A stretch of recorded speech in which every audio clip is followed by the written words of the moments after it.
This video is meant to be a supplement to my series EU by the Numbers, where I go behind the scenes and give more details in the methodology of how I calculated the numbers for that series and the different quirks of each of the websites and things I noticed as I was putting together the data.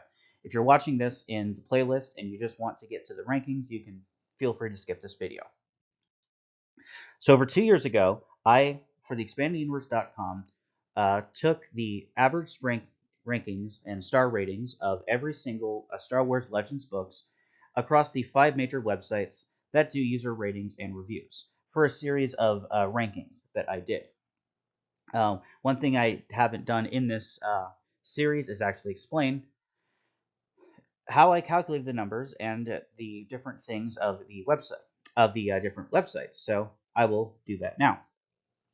First up is how I calculated these numbers. Now, I will try to be brief, as I know math is not everyone's area of interest and forte, but from what I can tell, all these websites, either through what's publicly available, what they've stated, or what I can figure out by just calculating myself, calculate these with weighted averages. Now, this formula isn't too scary. Think of, in the context of this, think of each website as adding its own set of data. So if Amazon, for example, has 2,000 ratings for a book, and those ratings average out to a 4 stars out of 5, then you would say that of the 2,000 ratings, if each one on average gave it 4 stars, then on Amazon, that has an average of 8,000 total stars. And if Goodreads has 10,000 ratings that all gave it an average of a 3, then Goodreads essentially gave this book 30,000 stars. So you would add 30,000 with 8,000 to get 38,000 total stars it received from the two books. Then you would divide that by the total number of ratings, so 2,000 plus 10,000. So 38,000 divided by 12,000 would essentially be the final math, which would come down to about 3.16 stars. That hypothetical book did receive. Using an actual example with the numbers that I calculated for Heir to the Empire, note these are what I have from 2 years ago. The number of ratings has increased since then, and some have actually been lost, but I'm just going to go for simplicity's sake with the numbers I have. Amazon has about 3,700 ratings at 4.7 stars, Barnes & Noble 183 at 4.5, Goodreads 75,000 at 4.14, LibraryThing 1,100 with 3.96, and Annabee 206 at 4 stars. Plugging it all into the formula, you would get something like this. And then calculating it all out, you get that Heir to the Empire has an average star rating using weighted averages across the 5 websites at a 4.16. This is again to help illustrate the fact and help account for the fact that each of these websites are not the same in the number of total star ratings that they are receiving. Some have significantly more than others. So simply averaging the total numbers and not accounting for the larger number of people that are leaving ratings on some sites according to others would be unfair to these books and the people that are leaving ratings. So that's what weighted averages is for. So moving on to some quirks of each of these. If you were to do what I did and calculate these, just some things you should know. For Amazon, things are fairly straightforward. It gives you the star rating, as you can see underneath the author. It has 4.4 stars with 1,028 ratings for Splinter of the Mind's Eye. These are just examples that I pulled, and these are the modern at the time of recording this, which is the 25th of June, 2023. So these will be different from my numbers, but again, these are just demonstration purposes. The only problem with Amazon, if you're going to actually calculate these yourselves, is that Amazon has multiple listings for the same book, and these do not share star ratings or information. So I had to go through and find the main ones, which are fairly easy to find. But then I also had to scroll through all of the search results to find the other miscellaneous listings that had different numbers of user ratings and reviews and add them all up together to get the Amazon total. and I had to do this for every book. It's a quirk of Amazon that makes it a little bit interesting. Barnes& Noble, however, has a different quirk. Much like Amazon, it very clearly shows you the number of star ratings that it has and the how many stars out of 5 it has on average. This one using Path of Destruction. But you'll notice that I use Path of Destruction for an example in this because, as you can see, Path of Destruction is using the cover art for the Essential Legends collection, not the mass market paperback edition. And you'll also notice that it has 167 star ratings that were left. But when I took the data 2 years ago, it had 184. So there are about 17 star ratings that are missing for one reason or another. Reasons that I don't know and can only speculate on. Now, you cannot buy the mass market paperback edition of Bane Path of Destruction. So maybe it could be because those ratings and reviews left on the mass market paperback are gone. But when I checked both Path to Destruction, I checked other books that had audiobook formats, and I even checked canon books that have a hardcover and a paperback that are being sold on Barnes & Noble at the same time. The star ratings do carry over from one to the other. So if you leave a star rating on a hardcover edition, it will appear on the paperback of Amazon. So I don't know why those ratings are missing. I don't know why, what happened there, and I also don't know why they're not selling the mass market paperback editions of the books that have Essential Legends collection printings. But if they did delete star ratings, they did not delete them all. Because when you go to the actual ratings, you will find star ratings and reviews from 3, 6, and 6+ years ago. So they are out there. It's just that they're missing for some reason. With Goodreads is most likely the most straightforward of all of these. It gives you the star rating, it gives you the total number of ratings, and somewhat confusingly, it also gives you reviews. This is the difference between ratings and reviews. Is a review is someone who actually leaves a detailed review of the book with all the things they liked and didn't like it. They actually typed out a review, whereas a rating is just someone who clicked. I think this book is about 4 stars. They just clicked 4 stars, right? The reviews also have ratings to them. But for the purposes of this series, I didn't really look too much into reviews other than the fact of their actual star rating because this is simply about data. Just kind of cold hard numbers, not really any nuance to it, and was meant to be a view of what the masses think, what the overall perception of these books from the people who have read them is. LibraryThing has quite possibly the most unintuitive way of cataloging ratings. So you'll notice on the LibraryThing page, you'll see an average star rating of 3.97. And it has 33 reviews and a popularity, which I still don't understand what popularity is. It says it's archived editions that have been indexed, I guess, within libraries. I don't know, but also members. It doesn't say anywhere how many ratings were left on these books. But if you go to the bottom corner, it does have a breakdown of all the stars and how many people gave it each star, which LibraryThing is somewhat unique in that it has half stars, whereas the others don't generally. So if you want to get the total rating, you have to sum all of these up. And also, if you want to double check that the weighted averages, you can use this as an example that, yes, when you do put all these numbers into a weighted average formula, you do end up getting 3.97. But totaling up all the reviews, you get 320 total ratings, which is not mentioned anywhere in this graph, in this table. You have to find that out yourself, which is very annoying when you're trying to go through 284 books with this. And finally, Anobi.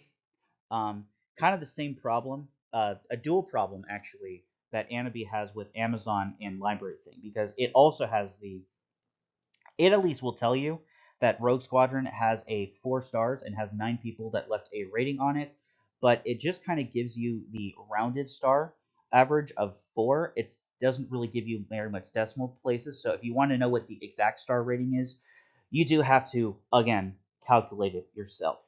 But it also has the Amazon problem in that there are multiple listings that have different star ratings for them. So you have to scroll through multiple pages of listings in order to track down all of them. And as Anabi also, Rogue Squadron is a great example of this. Anabi also has ratings for comics on it.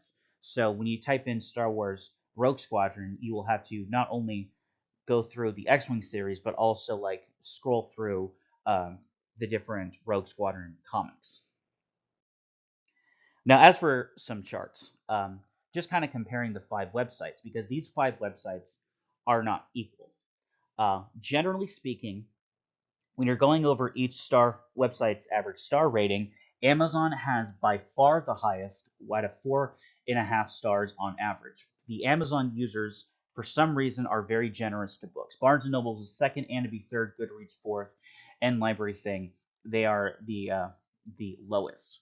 I don't know why the different websites have such drastically different averages, and this isn't, when I say averages, this isn't just like outliers pulling these averages up or down. This is consistent. Amazon star ratings are always, in the mid fours. Barnes and Nobles are always in the low to mid fours. Anabi's, Goodreads, and LibraryThings are all in the mid threes. Like you will notice when you go through the data that that average is very close to what you will see in a rating, and the only ones that kind of break out of those averages are the ones that are really, really good or really, really bad. But they're also not equal in how much weight they're actually having to the overall star rating.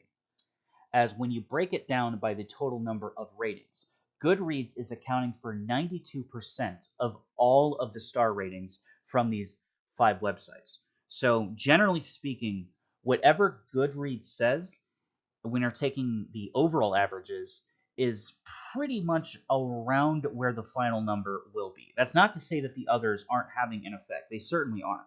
They do break ties. They do cause separation in books that would otherwise have similar star ratings. But the lion's share of the work in actually giving a book its rating is coming from Goodreads, with the second most being Amazon, and then LibraryThing being third, and Anabi and Barnes & Noble not really having much of an effect.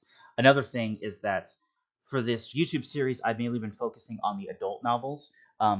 Goodreads, Amazon, and LibraryThing are the only ones that consistently have ratings for the young adult books. Barnes & Noble and Anabi, it's a coin flip. In most cases, they don't have ratings. So on the young adult books, on the junior and young readers books, if you want star ratings, it's not the 5 major sites, it's pretty much the 3 major sites. I think that's because Barnes & Noble is only listing what they have in stock. So unfortunately, unless we can find archived versions of the website that has, the Jedi Apprentices star ratings back when they were still coming out and you could still buy it on Barnes & Noble, we'll probably never know what those ratings or reviews were. So this next part isn't a part of any of the data. It's just a hypothetical I did while I was putting together the data. Because as I was noticing, and with statistics, is that the books that generally seem to have more star ratings tended to have lower weighted averages, or lower averages of the number of stars they were receiving. And several books that did not have nearly as many ratings as others had higher ratings than those that had a lot more. I talked about this in one of the previous videos about how this is just simply something that happens with averages. Is the larger the population size, the lower the average gets. I briefly considered trying to account for this in my data by waiting for the total rankings. Now, what do I mean by waiting for total rankings? I looked far and wide for any sort of formula that would add a modifier to the star rating that would increase or decrease the star rating it got based on how many total ratings it received. So as an example, if 5,000 total ratings is the average for a book, which for Star Wars books it seems to be the case, I would have a multiplier that was derived to increase or decrease its its weighted average for an adjusted weighted average based on its total ratings, and higher the higher than 5,000 that it got, the bigger its increase. The lower than 5,000 that it got, the bigger its decrease. Right? Is how I thought about this, and I could not find any sort of calculation that existed anywhere. I couldn't find any derived formula, any theorem anywhere in my searches that could do this. Now, my background is in engineering, not math, which I guess is technically math related, but is not kind of hard maths. So I did not think that I was capable of coming up with anything on my own, as it would be fairly arbitrary, and I don't think would have any sort of legitimacy that an established proved theorem would. So until we can find something that exists, if any of you know, this is simply a thought experiment. But looking back on it, it's probably a good thing I didn't do this, because there are cases where something having a lot of ratings is not necessarily a good thing. And to demonstrate this point, I'm going to use a canon novel that is quite infamous for how much people don't like it, and that is Star Wars Aftermath. I did the numbers for it, and if Star Wars Aftermath was for some reason a Legends book, as many of you might uh, recoil at that statement, it would have 41,107 total ratings, which would make it the fourth highest rated Legends book behind just the three editions of the Thrawn trilogy.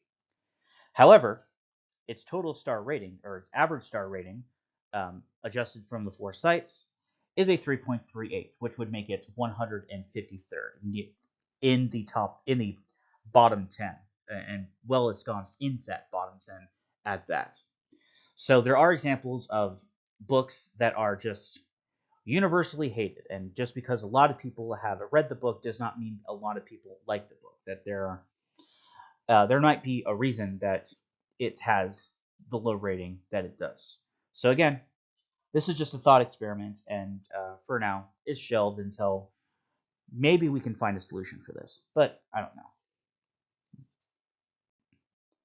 So that is all. Thank you very much for watching. Let me know what you think. If you have any thoughts on any of this or any other information about how I calculated these numbers, or behind the scenes things that you would like to know, I might do another video on it.